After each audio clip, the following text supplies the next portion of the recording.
We have technical liftoff. Can you believe I actually got this on?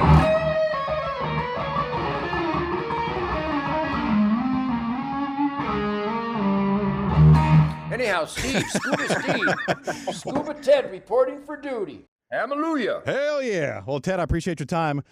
I want to start right here with this. Obviously, this is the most important part of the interview, for at least for me, growing up with my dad in his truck. The Road Cruise is a bitch now. They can't turn me around. And if a house gets in my way, I'm going to burn that son of a bitch down. How beautiful are my love songs. I know. And by the way, Yeah. does not make your truck go faster and your spirit erect? I mean, what an alignment of the planets with the team. Tom Werman and Tony Reality at the controls and the production, and Cliff Davies on drums, and Rob Grange on bass, and Derek St. Holmes on my God, am I the luckiest guitar player in the world? Let's just go ahead and admit I'm the luckiest guitar player in the world. You by far, I'm the luckiest guy to be talking about it, because on the radio they play like a 5-minute cut, and right now I want to play the full 8-minute and 21-second version with your wailing on the guitar, with everyone coming together. I call it a musical journey from beginning, middle to end. So let's play right now. Stranglehold right now with Ted Nugent. My name is Scuba Steve, and this is 105.9 The Rock, Nashville's classic rock. And we're obviously recording, so I won't make you sit through 8 minutes of the song. Yes, indeed. Even though I love to listen to it. By the way, I'm going to turn this musician things back. We're obviously recording this right now, aren't we? We are, yeah. Do what you want to do. Because, I mean, stop and think. Can you hear the guitar? I mean, the tone in the garage here.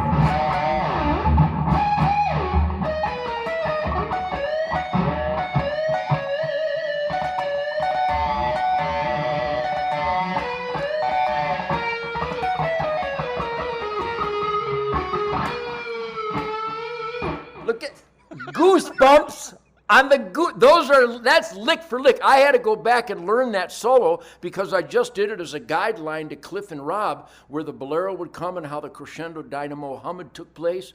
And I listened back to it as a guide guitar solo. I was going to go in and overdub one. I went, I don't need, that's magic. God loves me on this day. So it was a take one guitar solo, and I had to go learn those licks because it has an identity. It has a signature. It has a spirit code to it that I revere and play it exact every night. I would say, so when you made that back in 71, I'm assuming you recorded it then in 70, 71?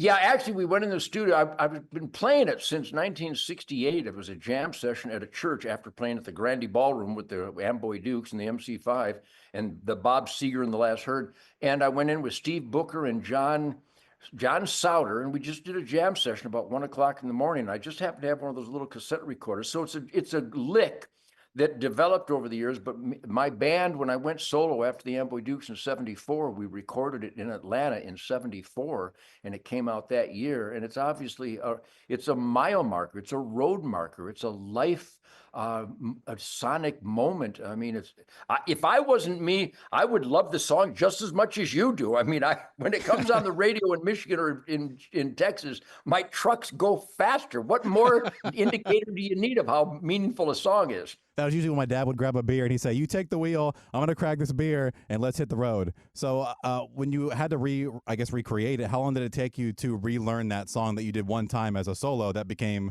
a staple for you? Well, we played all the time back then. We were on the road 300 nights a year. So after that session, I hadn't learned that recorded solo on that original performance. So I would, as every musician, especially every guitar player will tell you, that the foundation of that bass line, I wrote the song on the bass, with an open A string, kind of a pedal tone thing going on with a lot of muffing. I use a lot of fat of my hand. By the way, it's the only fat I have. I use the fat of my picking hand to get that. So every note would qualify as the bass player for James Brown or Wilson Pickett or Motown. And so Rob performed it beautifully. I overdubbed it in the studio, so I got that roll and that percussiveness. But that foundation between Cliff Davies' drums and Rob's bass is the ultimate, the definitive, the dream foundation to go into guitar adventure, to go into uncharted territory and play dissonance and play things that make sense and things that don't make sense. Because if you got just A's going on, if you got that going on, there's nothing you can't do. Yusef Lateef, Jimmy Smith, Coltrane, any of those jazz artists would love to play over that pounding mantra. And so I played, variations of the guitar solo throughout the tour for the next couple of weeks.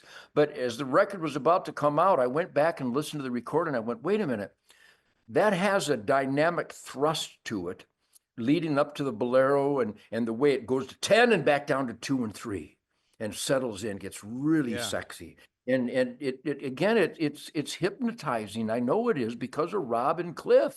And my rhythm section today, Jason and Johnny, my God, we play it live and it's out of body. I mean, literally, I just float in the ether. I'm like up with Michael the Archangel, except I have a Glock. And the point is that I did go back after about a week and learn that identity guitar solo, and I really believe it's sacred. I think if you hear the Stones play Honky Tonk Women, you want to hear the Honky Tonk Woman lick. Yes. You want to hear the Honky Tonk Women guitar solo. And I know as a music lover, before I'm a musician, I'm a music lover. So I feel obligated to deliver the identity. That's why we sing it exact. That's why I play Cat Scratch Fever exact. I play Wang Dang Sweet Poon exact. We're talking about love songs. So, but in the middle of some of those songs, like Great White Buffalo and Wang Dang, and some of the Stormtrooping, we just go on and on. I'll yell out chord changes and we'll go to different maneuvers. But identity of the original recording, I think we have a responsibility to deliver that to the paying public. And to me, as a guy that loves the songs. Yes. So then of your music, what would be your favorite song that you like to either play or listen to? My God, that's impossible. I know it's a big loaded question. I know, and I refuse to answer it. I mean, I have Jackson, Sadie, and Coco here in the barn with me, and I can't pick my favorite dog. I am absolutely thrilled to play Free For All every night. Okay. I can't wait to play Great White Buffalo every night. I can't wait to play Cat Scratch Fever. What a groove. I can't wait. Probably the most requested song, right even with Stranglehold, is the song Fred Bear. Oh, yeah, about bow hunting hero. When we played that song last month, we set an attendance record. 2025, Ted Nugent set an attendance record. 30,000 people in Wisconsin singing every word to Fred Bear and Stranglehold and Cat Scratch. So those songs, our favorite songs, my favorite songs in the world are Street Fighting Man, It's Only Rock and Roll, Midnight Hour by Wilson Pickett, Dirty Deeds Done Dirt Cheap. Of course, those are all secondary to my favorite songs, which happen to be my songs. I love playing them because my craving for music came out of my pursuit of music that makes me fulfilled. And as a musician, I think that's the battle cry of a dedicated musician. We want to fulfill our musical cravings. So my favorite songs in the world are my songs. So I can't wait to play all of them. So before you became the Ted Nugent we knew, what was a song that influenced you or a song that you would jam out to, like how me and my dad would jam out to Stranglehold? Well, certainly growing up in the shadow of the founding fathers of Chuck Berry and Bo Diddley and Little Richard, I mean, Long Tall Sally was my driving force. Everything James Brown, everything Motown, the same Motown masterpieces that inspired the Stones and the Beatles. And again, what did the first Stones and Beatles albums have on it? Chuck Berry, Bo Diddley, Little Richard, and Motown. So all those combined came to a dangerous, earth-shattering crescendo when I saw Billy Lee and the Rivieras. We opened up for him at the Walled Lake Casino in August of 1962. And my band, The Lures, we won the Battle of the Bands in Michigan. 1962, Steve. This is so much fun. That's cool. And there was a band called Billy Lee and the Rivieras that 3 years later changed their name to Mitch Ryder and the Detroit Wheels. Let me repeat that. The beast of soul-pounding, throttling music, Mitch Ryder and the Detroit Wheels, with Jim McCarty on Gibson Birdland, Johnny Banajic on Ludwig drums, Mitch Ryder breaking Electro Voice 664s and 12 tambourines per song, Joe Kubrick on an ES335 Cherry through a Fender amp, and Earl Elliott on a Rickenbacker bass through an Ampeg B15.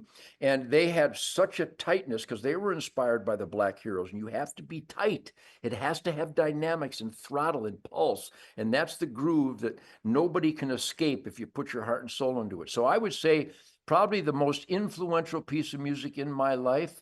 There's so many. I just named all those heroes, but you know what the number one song would be? What's that? Jenny Take a Ride by Mitch Ryder and the Detroit Wheels. Listen to what Banajic and Earl Elliott, Joe and Jim do to the rhythm of that song, and with the pulsations of Bob Cruz' production with the tambourine and the maracas and Johnny's pounding bass drum. It to this day, I play that in my Hellcat and I go 170 miles an hour. Well, I want to break format. I'm going to play it now anyways. Let's do it. Fuck it. Who cares? So we're playing it right now. Let's do it. It's Ted Nugent's favorite song. Why not? All right, so we're back, and I got Ted Nugent here. We're hanging out. I could tell that you're a huge fan of music. I mean, you not only do you know the artist, you know what they're playing, how they're playing it, which I think is just so beautiful that someone is just so much into something that they do. Now, I want to talk about the recording process because you have, for example, Stormtrooping. I'm going to play here in a second. Monster. So when you're recording that album versus when you're recording something like this with Ira Dean.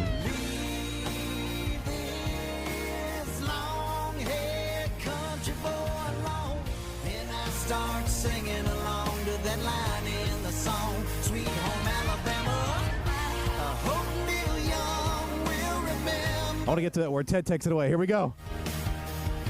A southern man don't need him around anyhow. Take it, Ted.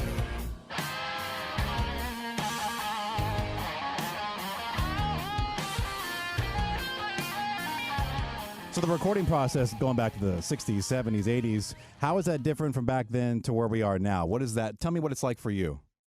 Well, it's an out-of-body experience. I'm a very excitable man. You may have noticed that after 77 years of being clean and sober, my life is like my penis. It's very susceptible to influence. Can I say that on your classic rock station? You can say whatever you want, dude. I haven't noticed.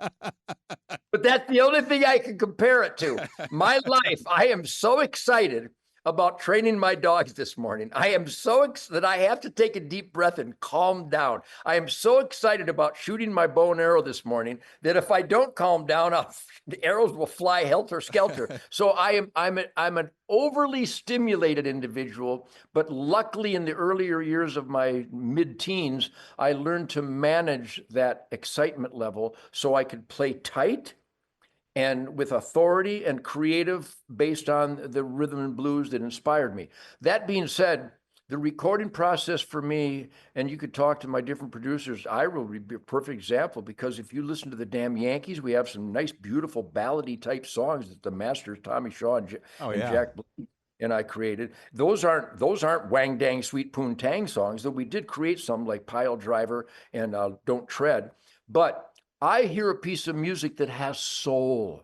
The continuum is soul. Ira Dean's What Would Charlie Daniels Do? I immediately heard it, and I don't judge it by the opening. I like a big powerhouse guitar intro, but I will listen to a piece of music someone offers collaboration with me, and I'll hear it and I'll go, I see where it's going. Not only was I inspired because I love Charlie Daniels, and I think the whole world should reference What Would Charlie Daniels Do? So I was already hooked on the concept. But when he came in, it was a take one.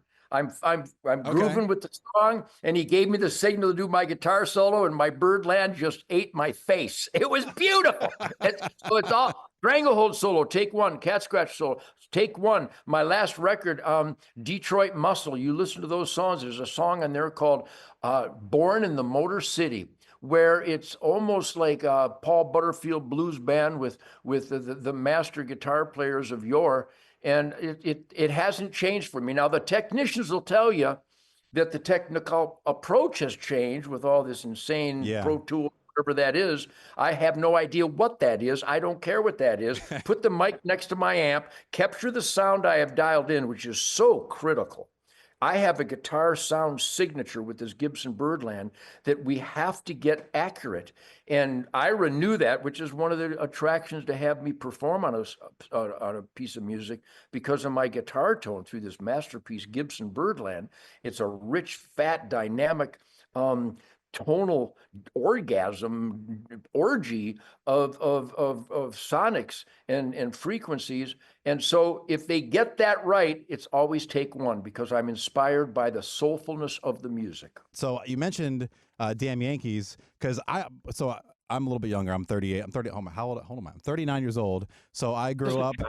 I'm just a child. But I'm trying to keep this classic rock thing alive because I feel like it's so beautiful. And it's now expanding into the 80s and the 90s. And we're playing more than 90s stuff, which is so weird because when I was a kid, it was brand new. And now that's considered classic rock because it's 25 plus. So Damn Yankees, we play it a lot. So, for example, High Enough.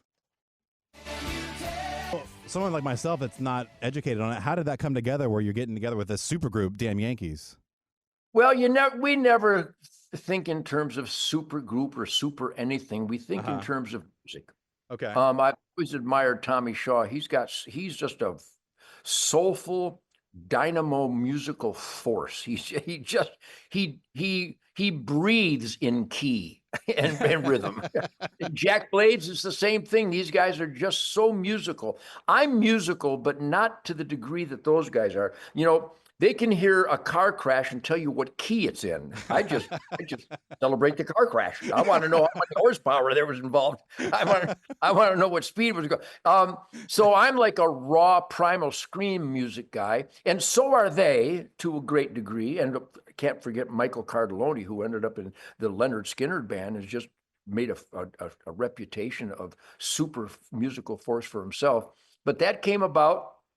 I just got back from a 1988 Europe tour, and I was getting ready for the hunting season. And John Kalodner, who's kind of a musical guru with major labels, he said, "Ted, you and Tommy Shaw should get together. You play a lot alike. He's got a different approach, but I bet that'd be a great combination." I went, "Yeah, it probably would be." I happened to be in New York. We went to the Foreigner recording studio where they keep their equipment, and Tommy was in New York. We got together, and I think 80 seconds later, Come Again was created, the song. And I said, this is fun stuff. Tommy, I knew this would work. He goes, "Well, I got a drummer, Michael Cardelloni. Let's call Jack Blades with Night Ranger, because that's an amazing band. Night Ranger, Styx, monsters, monster musical forces." And so we got together because we wanted to see what would happen. And the Damn Yankees happened. Now, you can call it a super group. You can call it whatever you want. I think we sold almost 6 million records in those 3 years, had great worldwide tours. People love the music. People reference those songs all the time. I had so much fun in that band. And again, you know what I like? Challenge. That's why I hunt with a bow and arrow. I don't want to hire somebody to kill my food for me. I'd rather try to get close and kill it myself. So I like challenge and adventure. Where I went today, Steve, I have a swamp fen wetlands marsh in Michigan. And I went to a place I don't think Lewis and Clark would have sent Sacco in jail. I mean, I went into a muck hole. I had to hose down my dogs and all my clothes because it was covered in muck and peat and just nasty, beautiful slop. So I like going into uncharted territory, and certainly Damn Yankees qualifies as uncharted territory. We had a riot doing it. Yeah, I could tell because when I was watching the video of you and High Enough and you come out from around that gas pump, you have this massive smile on your face. You're like, hell yeah, we're here right now. This is amazing. I love it. You can feel that's the most important thing. Everybody will note that I will be doing my 7,000th concert next week in Lexington, Michigan. I just set an attendance record in Wisconsin for beer sales and attendance. What a That's great awesome. accomplishment that is. And now I have a 7-night run sold out in Michigan because I won't stay in hotels. I have to come home to Shemaine and the dogs every night. But the music has a life of its own. And what everybody will ever tell you, unless they hate me because I murder innocent animals, it's called barbecue, you numbnuts. Anyhow, or they think I cause crime because I carry a gun. No, I stop crime because I carry a gun. But the people that hate me are literally mentally ill. They're just hysterical. Anyhow, the point is that anybody that pays attention to truth and what Ted Nugent truly represents will say what you just said. That guy is having fun. I always have a smile on my face. I might grimace when I reach crescendo during the guitar solo, but I'm having a musical dream riot in life. And I'm always smiling and happy because I surround myself with such positive people. I pursue uncharted musical fun. It's all about the fun. My hunting life is fun. It's environmentally profound. My dogs love me. I don't think there's any other barometer by which man's happiness can be gauged. Yes, and you mentioned hunting with a bow, which I respect because my father, Native American, and I think it's great that you do it the way you do it versus just hiding up in a tree and blasting the shit out of him with a gun, which I'm sure that's fine. You can do what you want with it, but the bow, Yes, yeah. the bow and arrow, I think it's way more primal, and I think it's pretty badass the way that you hunt. So my first exposure to you as Ted Nugent, the person, because the music was cassette tapes that I couldn't touch in my dad's truck, but as a person, I saw you on MTV Cribs back in 2003, and I was like, holy crap, that's the guy that sings those songs. What a cool dude. And I loved the house that you had there. I think it was in Concord, Michigan. I'm sure, I don't know if you still live in that place or not. But what I wanted to ask you was, because you do a lot of hunting, you traveled the world. Through your life experiences, being all over the world, what would you say is, I guess, the message on life, at least from your perspective? Well, there's so many examples because hunting really is the definitive lifestyle of being down to earth, to be grounded, which are the two greatest accomplishments and bonuses and reputations a person can have. Everybody always said, I met your son, he's really down to earth. I met your daughter last week, she's really grounded. The Nugent family intentionally pursues down to earth and being grounded, which is about truth, logic, common sense, honesty, punctuality, integrity, empathy, compassion, all the ingredients that makes me a radical. Anyhow, I think I can summarize my life, not only the music and the things that I say in the gazillions of interviews that I've done around the world, and my demand to be in touch with God's miracle as a beneficial asset, hands-on participant, balancing the herds, optimizing wildlife habitat, which is the only source of quality air, soil, and water. And it can be summarized in the numerous times, Steve, hang on. The many, many times in life I have been contacted by families where a loved one is close to death. 104-year-old survivor of Pearl Harbor wanted to meet me before he died. Yikes. Yeah. I'm meeting Leonard, a 102-year-old survivor of the Battle of the Bulge in Jackson. He wants to meet me. Yikes. But I'll summarize it thusly. Very emotional. I'm really good at describing things, but I can't describe this. Little Macon Lynn, 6 years old. A young girl, Sarah, 7 years old. Chris from Montana, 15 years old. They wanted, their last wish in life is to go hunting with Ted Nugent. What in God's name have I done to qualify for such a request? And so we share campfires with these little boys and girls and older guys, all different ages, that the campfire, yeah, we go hunting. Sometimes we kill stuff, sometimes we don't, but there's a lot of laughter. Yeah. Shooting our guns, shooting our bows and arrows, playing with the dogs, cooking some backstraps over a campfire, maybe some marshmallows, and knowing that this little boy is going to die soon, and he did, but he wanted to spend a campfire with me first. So to all my critics, I have a message. Eat shit and die. I feel you. Are you referring to the camp that you do for kids? I guess it's the 35th year, or you've done it for 35 years? That's right. Okay. Well, that's a charity that we save kids' lives. But the last request, the dying kids that want to spend a campfire with Shemaine and I before they go. I mean, how does a child make that decision? Yeah. He hasn't lived long enough to accumulate. I mean, I don't know. I mean, he knows. Macon Lynn, he's 6 years old. He knows. He said, "Mom and Dad, I'm good." He knew he was going to die. He had a horrible thanks to the FDA and the USDA and the CDC and Kellogg's and Post cereals and all the processed chemical warfare by our horrific government agencies. Isn't it unbelievable that the cereal, how it's so different from here to overseas, like in Europe? Yes, all our food, everything in America is illegal everywhere around the world. That's why everybody's so fat and slow and stupid. Anyhow, but this little boy, so all I can say is that if I have earned, that I have earned that relationship with people in those supreme moments of emotion, I'm going to keep doing what I'm doing. I think I'm on a true north compass setting, and I couldn't be more pleased. Yeah, I think just being yourself is what makes you happy.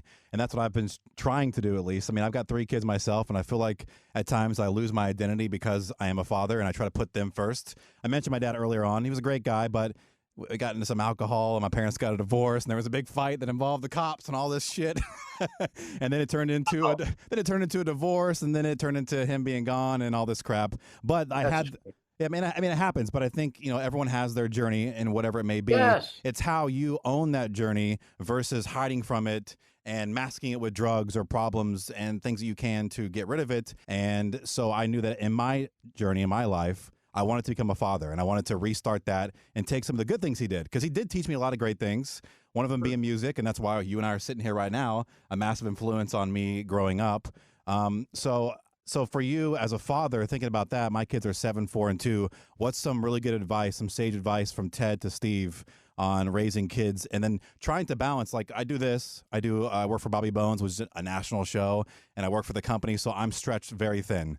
And you were stretched thin with traveling and all that kind of stuff. So what could you tell me? What's some advice from you to me on this part of life that I'm in, where I'm just like, man, I'm fucked. Like, I don't know if I'm there for my kids, but I know I'm there for my kids. It's just this internal struggle that I'm constantly having. Well, the foundation to be a good human is to be clean and sober. And you will be better equipped because God has blessed us with everything we need. I think it was a great Apache warrior, a chief, an elder, a holy man that said, God has given us everything we need.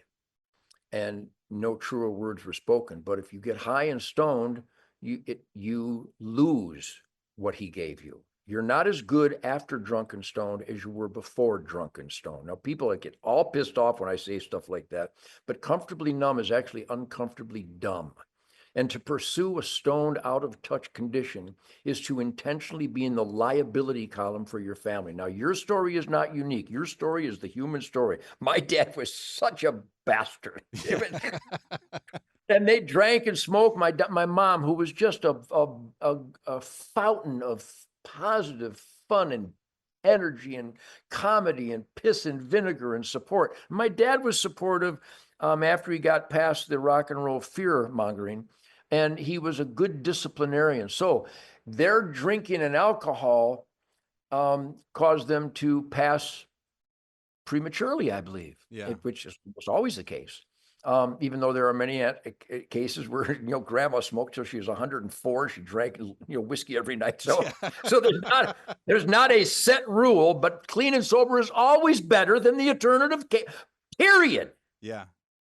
The point being is that your statement is so pure and instinctual. I wanted to be a good dad and learn from the failures of my father, but the good ideas and the good touch and love of my father, there wasn't much love in that generation.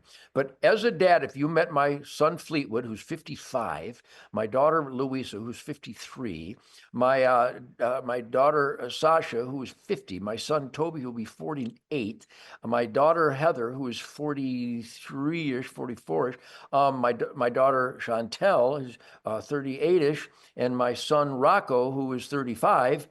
And if you met every one of them, you'd go, cool people. Okay. Nice people, friendly, smart people, attentive people. Ooh, they're actually paying attention to me. They care. And they're adequately cocky. And the most beautiful thing is they are armed. And the point is that I learned from my dad's maniacal. And it really qualified because he was a drill sergeant in the U.S. Army Cavalry. He trained horses for the war. What a great gig that is.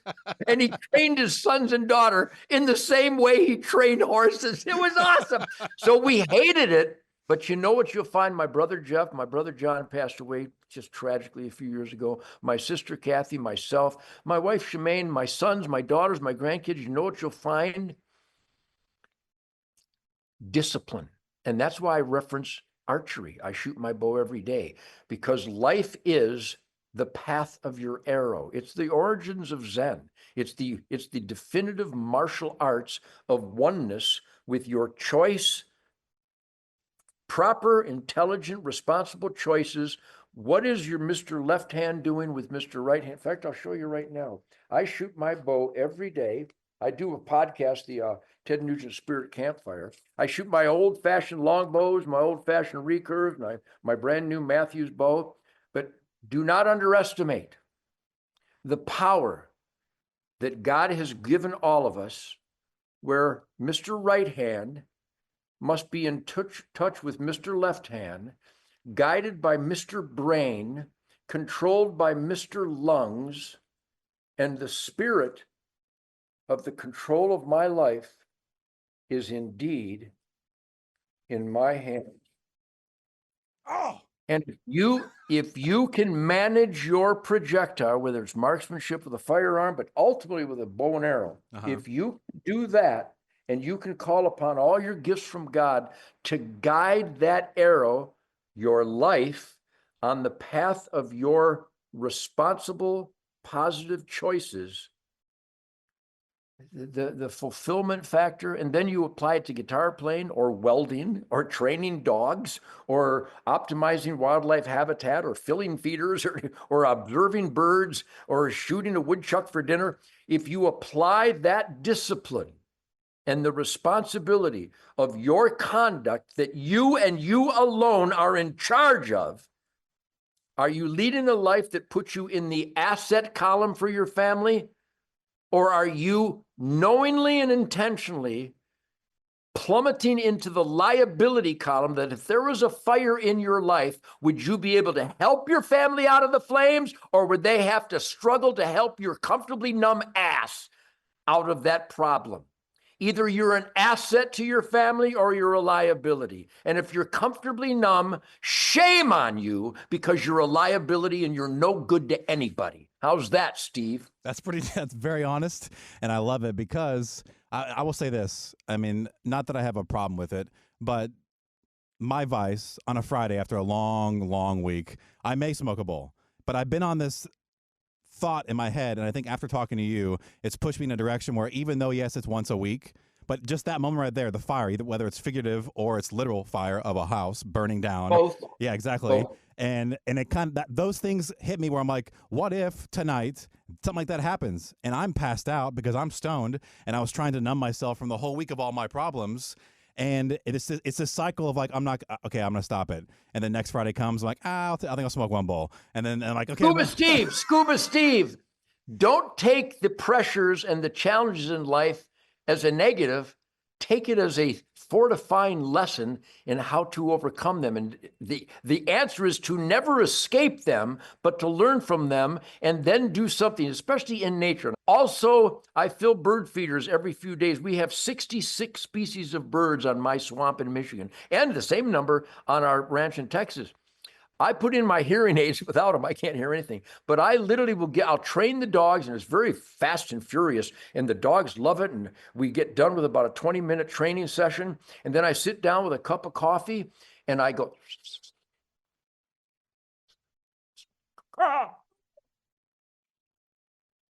that's the most relaxing, soul-cleansing possibility available without entering the liability column. I'm as soothed, and as I spent 4 hours in a tree stand last night. You can't get any more calm than Ted Nugent in a tree stand where I have to be quiet. My breathing is perfect. But you know, at the same time, I couldn't be more comfortable. But you know what? I couldn't be more ready because I have a bow and arrow and I'm waiting to use my gifts from God to accept the gift of a deer that I haven't spooked by being a numbnut city boy.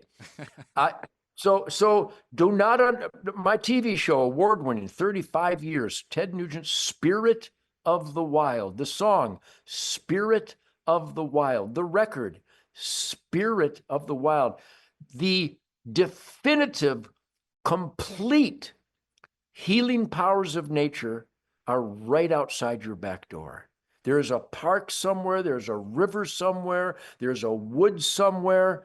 Instead of trying to escape those pressures, eliminate them by letting God's miraculous nature cleanse your soul. Get out there, open up. In fact, if you're comfortably numb, it's not going to heal you because you're going to miss something. Yeah. I don't miss anything. I was doing about 50 miles an hour down my driveway this morning. I saw a washer, a rusty washer, and I slammed on the brakes. I picked up the washer because I know I'm going to need that washer, even though I have 1,000 washers. My point is that as a bow hunter and a jamming musician, what is my goal?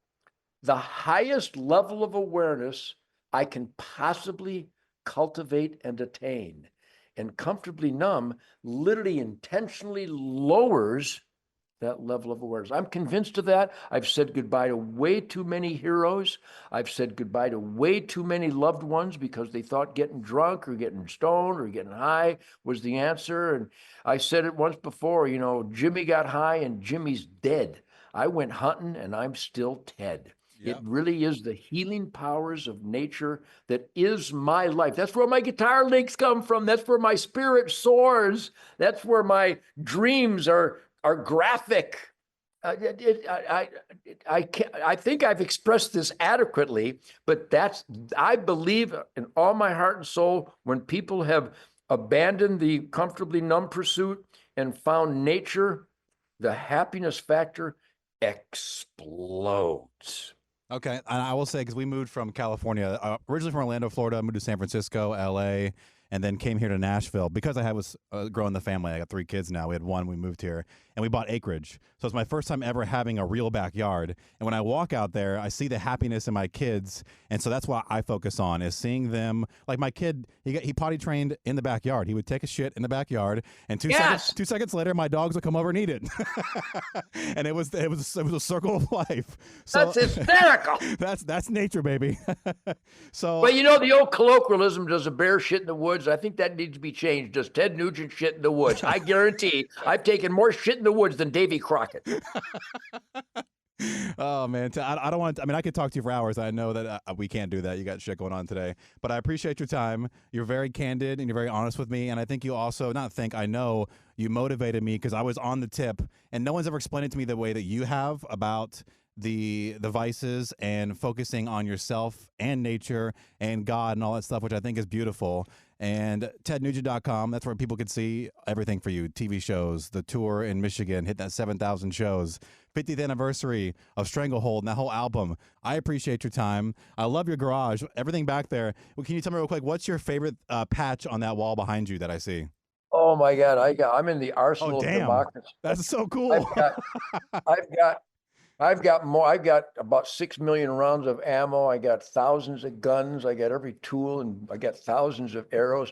My dogs are in here. They're hidden behind stuff. Well, bottom line is, thank you for letting me use my First Amendment, celebrate my First Amendment, and speak from my heart. I don't have any hunches. I am 77 this year. I've been clean and sober my whole life. So my radar picks up accurate information so I can differentiate between meaningful, beneficial information versus dangerous bullshit. So thank you for letting me express myself. But I do this all the time on my Real America Voice Spirit Campfire podcast. I do it in the media every day, various interviews from talk radio to politics to rock and roll and everything in between. And on our Ted Nugent Spirit of the Wild TV show. So take to heart my experiences that bring me fulfillment, happiness, adventure, challenge, outrage, humor, irreverence, defiance. It's nice to have a middle finger, but I recommend putting it on fire and keep it alive all the time. But here's the most important thing. You were talking about tednugent.com. You know, I want to thank Ira Dean for letting me play on that wonderful song as a celebration of What Would Charlie Daniels Do. It became the #1 video song in the world in 2025. I can't thank everybody enough for supporting this greasy Motown rhythm and blues, soul music, rock and roll career of mine. I'm having so much fun making Ted Nugent Spirit of the Wild TV now on the Pursuit Network 8 times a week, the #1 hunting show ever. We've been doing it for 35 years. Those who have donated to our Camp for Kids, you go to tednugent.com, you'll see that we're saving kids' lives. It's nonprofit, 100% charity, volunteer. And also the impact that my dogs have had. We finally found some mad scientists who have created some healthy, natural, organic dog supplements. It's called it's called GetUncleTeds.com. GetUncleTeds.com. If you want your dogs to live longer and to be healthier and happier and get off that chemical warfare that's in so much of the dog food and treats out there, go to GetUncleTeds.com, because people who have tried it, their dogs just absolutely come alive and they last a lot longer, which I think is very, very important for quality of life. It is, yeah. I got my dog on healthier foods because my other dogs that I had before are not being educated. That eat that kibble crap, and they died at 10. You're like, why is this? Yes. You're like, what the hell's going on? And then my dog now, he's almost 17 years old, and he's happy and living a good life. Heartbreaking, absolutely heartbreaking. There's a picture, you see Happy Jackson up there. We lost Happy 2 years ago. He was a Catahoula blackmouth cur lab. But somehow God loves me so much that we got Jackson from the Mossy Oak Lodge down in Georgia. And Jackson, he's just a year and a half old. He is the most unbelievable hunting dog for every game. He's a great blood trader, ducks and pheasants and geese and woodcock and grouse and squirrels and rabbits and raccoons and woodchucks. I mean, he's just my best hunting partner after all these years of a lifetime with dogs. So that's why we pursued this new healthy stuff, because we're sick and tired of crying our eyes out every 9 or 10 years when these dogs die. A lot of people, if you get them the right nutrition and proper organic supplements, they can live to be 20. Yeah. Who wouldn't want to double the joys of a dog's life, you know? So that's the kind of stuff we're up to. So thank you, Steve, for letting me ramble on here. I appreciate it very much. Yeah, hell yeah. I appreciate you for gracing your time and hanging out in the garage. And hopefully one day we'll get to see you at a show. I've never seen you live before. Been able to my experience God, that. my band, Jason Hartless on drums, Johnny Big, hold me.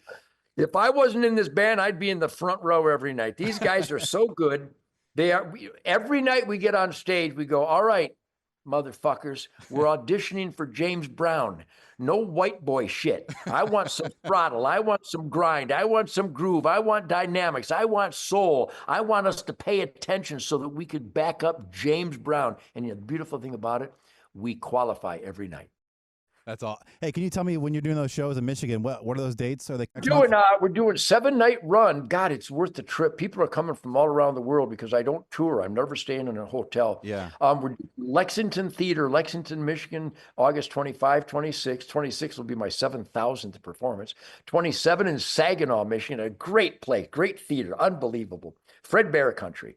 And then 2 nights in Ludington, Michigan on the 28th and 29th. We're playing a place called Paw Paw, Michigan on the West Coast on the 30th. And then we're playing Detroit at Freedom Hill on August 31st. It's so much fun. I look to the heavens every day. Okay, well, I have to get permission from my wife, but I'd love to come and check it out. Get with Linda, man. We'll get you set up. I'm telling you, nobody plays like my boys. Nobody has these songs. I mean, there's some great bands. Joe Perry's out there right now. Styx, Night Ranger, great band. Mark Farner rocking his balls off. There's great bands out there. Jim McCarty, my original guitar influence, is playing all around clubs in Michigan here. Jim McCarty, greatest guitar player that ever lived. Listen to him in Cactus with my old singer Rusty Day, Carmine Appice, and Tim Bogart from Vanilla Fudge. Listen to Cactus. Listen to the song Parchment Farm by Cactus, and you will realize what humanity is capable of if you are incredibly gifted and talented and you put your balls and your soul into every lick. Cactus, Parchment Farm. Nothing comes close. Okay. Yeah, because I've been looking to do like a journey search. My dad from Michigan. I think he's from Yislip, or I forget how it's pronounced. Ypsilanti outside Ann Arbor. Yeah. Yeah. So it'd be a cool journey to go out there and see that whole thing and see what he was, like growing up, and then go to one of your shows. It'd be a full circle moment. So I'll definitely hit up Linda and see if we can make something like that happen. That'd be awesome. I appreciate the invite. And again, dude, I can't thank you enough for your time. This has been really, really cool for me. Good one, Steve. God bless you and your family. Be a great father, and you're a great human being. God bless you, man. God bless you, Ted. Have a good night. I'll see you. I'm out. I guess I can turn this son of a bitch off. I don't know how. Exit screen. Yeah. I'll take you with me. Let's go. I'll figure it out. Thanks so much, Steve. I appreciate it, man. Later, dude. See ya. The Scuba Steve Show every night on 105.9 The Rock.